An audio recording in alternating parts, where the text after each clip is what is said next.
Hello! J'espère que tu vas bien depuis la dernière vidéo.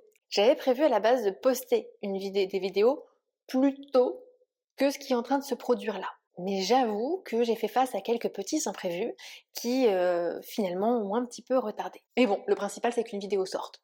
Oui, parce que il me semble que la dernière vidéo que j'ai postée, c'était justement pour te parler du programme Sérénité, notamment de la version d'essai, parce que le programme n'était pas encore sorti. Et c'est notamment l'une des raisons de mon absence un petit peu plus prolongée que prévu, c'est que, oui, ça y est, le programme Sérénité est enfin sorti. Donc au cas où t'aurais jamais entendu parler de ce programme avant, en fait c'est un programme que j'ai conçu pour t'aider à apaiser ta relation à la nourriture et ton comportement alimentaire avec un programme composé de 6 modules, 6 étapes clés qui vont pouvoir te permettre d'avancer à ton rythme, en toute autonomie, avec si besoin, l'aide des membres du groupe, mon aide via des consultations en privé que tu peux prendre en plus. Voilà un petit peu. Enfin bref, il y a quelques semaines, quand j'ai voulu reprendre le fil un petit peu des vidéos YouTube, je vous ai posté un petit post sur YouTube pour vous demander un petit peu ce que vous vouliez que j'aborde comme sujet. Et il y a un sujet qui m'a été proposé et que plusieurs personnes ont eu l'air de valider, c'était sur comment faire pour allier l'alimentation intuitive. Alors je mets beaucoup de guillemets à alimentation intuitive, parce que maintenant c'est devenu le mot à la mode pour parler un petit peu du comportement alimentaire.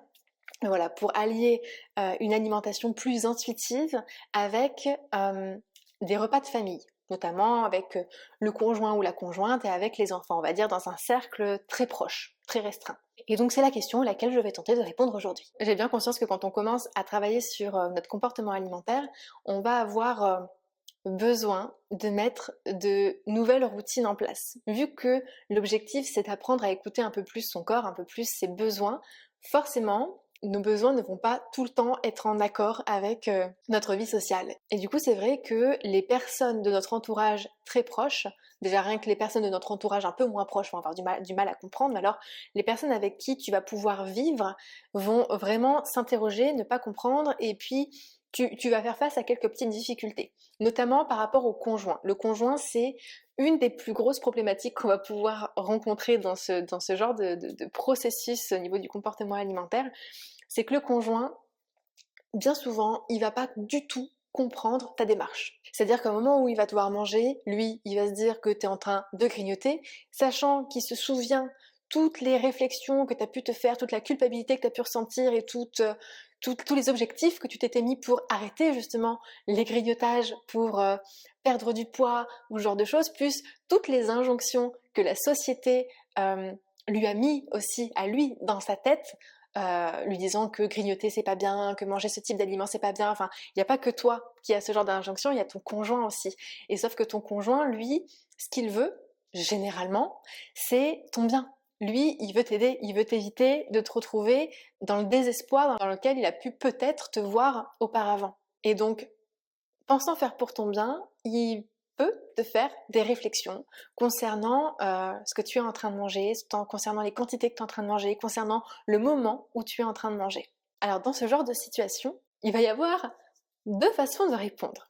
La première, que moi j'aurais tendance à utiliser par exemple parfois avec mon conjoint, ou à penser en tout cas dans mon fort intérieur, ce serait, alors en fait je t'explique, je suis adulte, et tu n'es personne pour me dire ce que je dois manger, ce que je dois pas manger, les quantités que je dois manger, le moment où je dois manger. Je sais mieux que personne ce que je dois faire.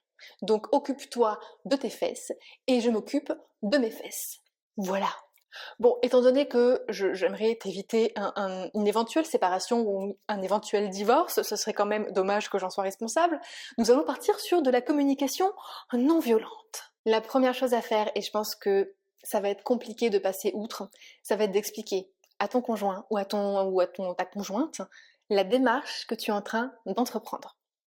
Le but, c'est de pouvoir lui expliquer que t'en as peut-être marre que de faire des régimes, que tu te rends compte que finalement ça te correspond pas, que t'en peux plus, et que tu as envie de tester autre chose, que tu as envie d'être plus apaisé, plus aligné avec ta façon de manger, et que tu as peut-être trouvé une nouvelle façon de le faire et que tu aimerais tester et aller au bout de ton expérience. Que du coup ça va totalement à l'encontre de ce que tu as pu faire habituellement, que c'est très perturbant pour toi et que tu comprends que ça va être très perturbant aussi pour lui. Et que lui ne va probablement pas comprendre ou pas adhérer avec tes nouvelles façons de faire. Et que toi, ce dont tu vas avoir besoin à ce moment-là, dans ce nouveau processus que tu mets en place, ce n'est pas qu'il adhère à ta façon de faire, c'est qu'il puisse juste être curieux parfois, de chercher à comprendre quand il est un peu interloqué par ce que tu es en train de faire, qu'il cherche plus à comprendre plutôt qu'à juger, et que tu vas avoir besoin de son soutien, qui puisse continuer à te motiver dans l'objectif que tu cherches à atteindre, plutôt que de pointer du doigt chaque erreur que tu es, selon lui, en train de faire. Tu peux aussi lui proposer de vivre des expériences ou de mettre en place peut-être de nouvelles routines que tu es toi en train de mettre en place dans le parcours que tu es en train de suivre. Parce que ça va peut-être aussi lui permettre de voir les difficultés auxquelles tu es confronté, et ça va peut-être lui permettre aussi de mieux comprendre certaines choses en les vivant. Et s'il n'a pas envie, c'est pas grave, ok, chacun est libre de faire ce qu'il veut. Peut-être qu'il n'en est pas à ce stade-là, peut-être qu'il n'a tout simplement pas du tout envie de partir dans ce truc-là, ou de comprendre, parce que parfois on est un peu aussi buté dans nos croyances et dans nos valeurs, et c'est important de pouvoir le respecter, de respecter aussi le rythme de la personne qui partage ta vie. La seule chose que tu dois lui demander dans ces cas-là, c'est juste de te laisser faire ton truc et de faire preuve de soutien. Basta. L'autre petite problématique, ça peut être aussi le regard des enfants. Alors, c'est vrai que quand on a été un peu cadré par la société, du coup on a aussi cadré nos enfants en fonction de ça. Et tout ce que toi tu apprends dans ce processus, finalement, c'est aussi valable pour ton conjoint, et c'est aussi valable pour tes enfants. Sauf que quand t'es seul à élever ton enfant ou tes enfants, finalement, il n'y a pas tant de soucis que ça, parce que tu peux les amener finalement à intégrer des notions que toi tu es en train d'intégrer en ce moment. Mais c'est vrai que quand il y a le conjoint en plus à côté qui n'adhère pas du tout à tes nouvelles façons de faire, ça peut être délicat de manger à un moment donné où on a appris à l'enfant que ce n'était pas bien de manger à cette heure-là, ou de manger cet aliment-là, ou de manger ces quantités-là, de le faire devant lui, parce que lui, forcément, il va pas comprendre. Donc ça, on va pas se mentir, c'est un énorme travail de communication dans le couple. Il va de toute manière y avoir besoin de mettre des compromis par rapport à ce que ton conjoint voit dans l'éducation alimentaire et ce que toi tu vois aujourd'hui dans l'éducation alimentaire. Il y a des choses qui vont forcément te frustrer, mais dis-toi que lui aussi, ou elle aussi, va être frustrée de devoir faire des compromis.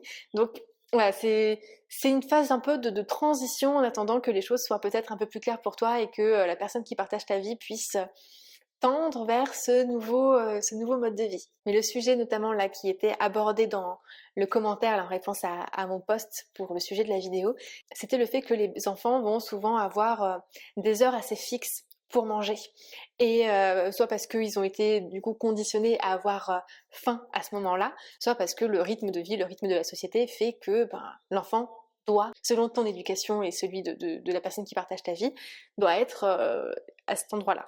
Et le souci que tu peux rencontrer, c'est de te dire, c'est le problème, c'est que moi, à l'heure où on est censé manger avec les enfants, je n'ai pas faim. Ou au contraire, j'arrive en ayant les crocs de ouf et je déglingue tout sur mon passage. Donc là, ça va te demander un petit peu d'adaptation si c'est hyper important pour toi de partager ce repas en famille. La première chose, ça va être peut-être, si tu as les crocs au moment où tu arrives au dîner, c'est peut-être de te prendre une toute petite collation juste pour apaiser un poil, tu vas pas l'assouvir, mais apaiser un poil ta faim pour pouvoir au moins patienter jusqu'au repas du soir de manière plus confortable. Je vais pas dire agréable non plus, mais de manière plus confortable. La deuxième chose, c'est si jamais tu te rends compte que tu n'as pas faim au moment du repas, peut-être parce que la collation ne s'est pas réellement passée comme c'était prévu, et que au lieu d'apaiser ta faim, tu l'as totalement assouvie jusqu'à rassasiement. En gros, tu as fait ton repas au moment de la collation parce que ça s'est présenté comme ça, du fait d'une peur de manquer d'une compensation ou autre. On ne sait pas ce qui peut se passer, il peut y avoir plein de situations différentes, mais t'arrives au repas, t'as pas faim. C'est pas grave de pas avoir faim, ok? Ce que tu peux faire, c'est juste écouter ton envie. Donc peut-être que tu n'auras pas envie de tout ce qui est présenté à table, donc mange ce qui te fait envie, picore éventuellement. Et l'autre situation que tu peux aussi avoir, c'est de te dire que t'es pas forcément obligé de manger si tu n'as pas faim. Tu peux peut-être te faire une petite tisane, un bouillon, juste te prévoir une petite boisson peut-être chaude ou froide, à toi de voir, mais qui va te donner en fait un petit peu un prétexte pour te poser avec les autres membres de ta famille à table et de pouvoir prendre le temps de discuter.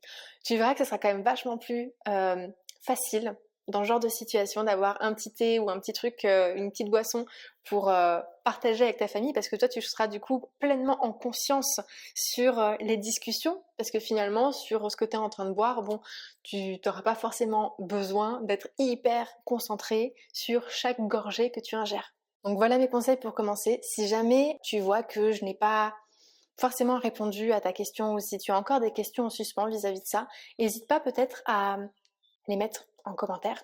Comme ça me donnera aussi de nouvelles idées pour des nouveaux sujets de vidéos.